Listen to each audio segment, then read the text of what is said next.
In my last video, I did a poem on confidence, and I basically spoke out the inner dialogue I often have with myself when I hear the word confident, and also what being confident means to me, and now I want to expound on it and share some things that I've implemented in my life that has helped me to feel confident during this quarantine.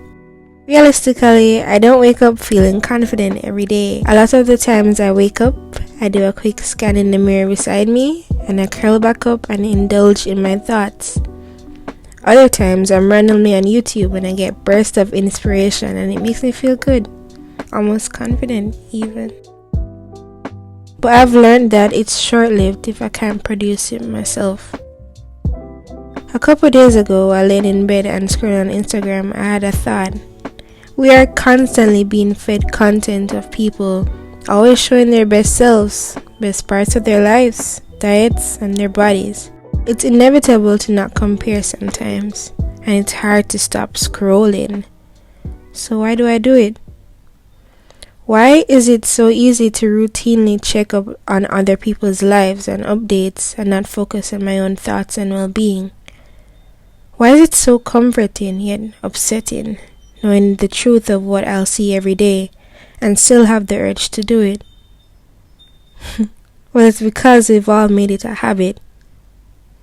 How does this relate to confidence, you might wonder? But if you really stop to think about it, it relates to confidence in every way. Confidence is a state of feeling certain about the truth of something.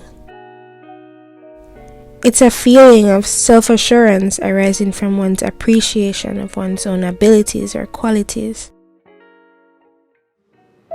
But how can I feel appreciative if I'm not even sure what my abilities are? What are the truths about myself that I can stand firm in?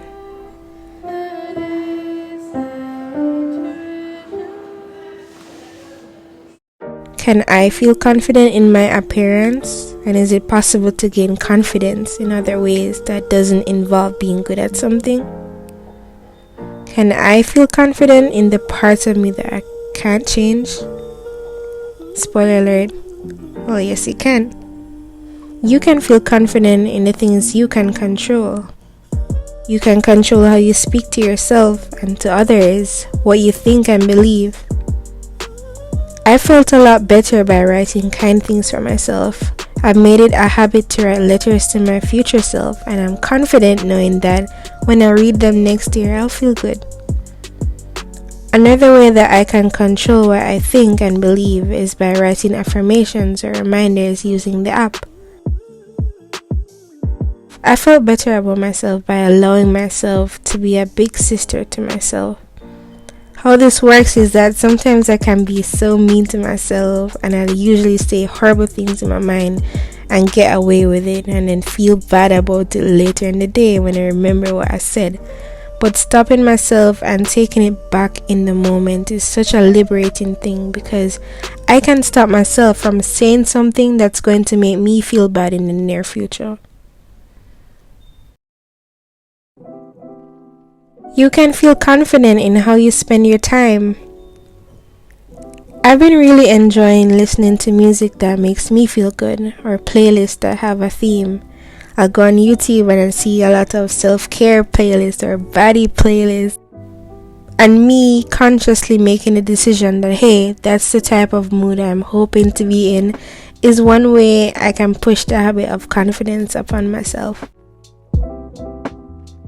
Besides going outdoors, I've been getting into the habit of journaling, and I'm confident that if I keep this habit up, I'll get to experience the benefits that it has to offer. I found that in my first week of trying it out that there are many different ways to do it. At first, I didn't know what to write about because I didn't want to be super personal, but I've been getting into journal prompts lately, and I recommend this video by Lavender to anyone that wants to feel confident in their ability to express themselves. You can feel confident in how you put yourself together. I honestly don't have the willpower every day to get up and dress up, but there are some small things I know that if I do them, it's like a chain reaction, like showering. I know that if I shower, I'd want to do my hair. And if I did my hair, then I'd want to put on jewelry. Find that small first step to your feel-good cycle. I don't like the process of doing my hair, but I love the result and how much better I feel about myself when I enhance my appearance. It makes me want to get things done. It makes me want to smile in the mirror. So even when I go days without combing my hair, I know that once I do, I'll feel better, and that's really the only motivation I need. Putting yourself together doesn't always mean physical.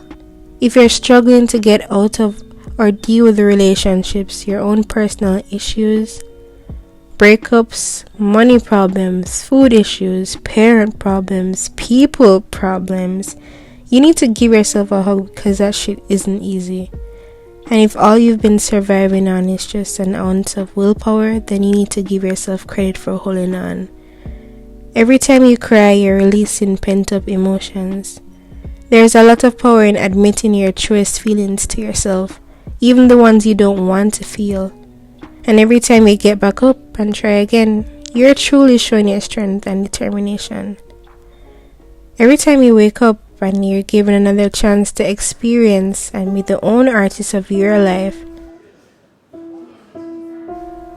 This is your life, but you aren't alone in it, so always show and express gratitude. You can feel confident in how you react to situations. How have you been reacting to situations lately? If you're like me, who has two extremes, either I shrug at most things, or I'm so anxious about everything, or maybe you're a person who is more likely to act based on emotion or even logic.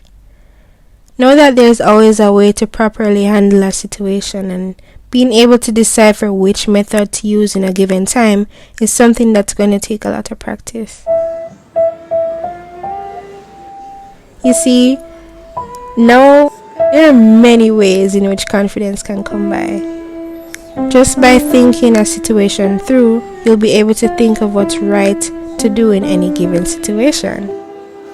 I've had that on my mind a lot recently, and so for the things that do matter to me, I don't shrug them off anymore. I acknowledge my needs, and I acknowledge the need to have self-respect and respect for anyone that I'm dealing with. I don't have to act on the anger I feel and project. I can always communicate how I'm feeling without aiming to make the other person feel my hurt. I know that my anxiety is sometimes a coping mechanism, but it's never an excuse, and I'm committed to working on it. That's exactly how you can be confident in your reactions. I felt a lot more confident knowing that I can allow myself to be the main character in my life and prioritize what I eat. Most times, efficiency outweighs healthy when I get hungry. But if I can add something good in before it gets to that point, then I can manage what I do when it gets there. I've been trying juice cleanses lately, and the recipes that I've done so far I found on Pinterest or on YouTube, and I'll leave them in the description if you want to try them out. I've realized that the juices taste pretty good. In my head, I was expecting it to taste how it looks, but if someone was to blindfold me and offer it to me, I'd be surprised. Since being here, I haven't really enjoyed eating, Like, for me, it's more of a chore than something that's good, and I want to change that mindset. You see, confidence can exist in so many ways. So, where will you draw its source today?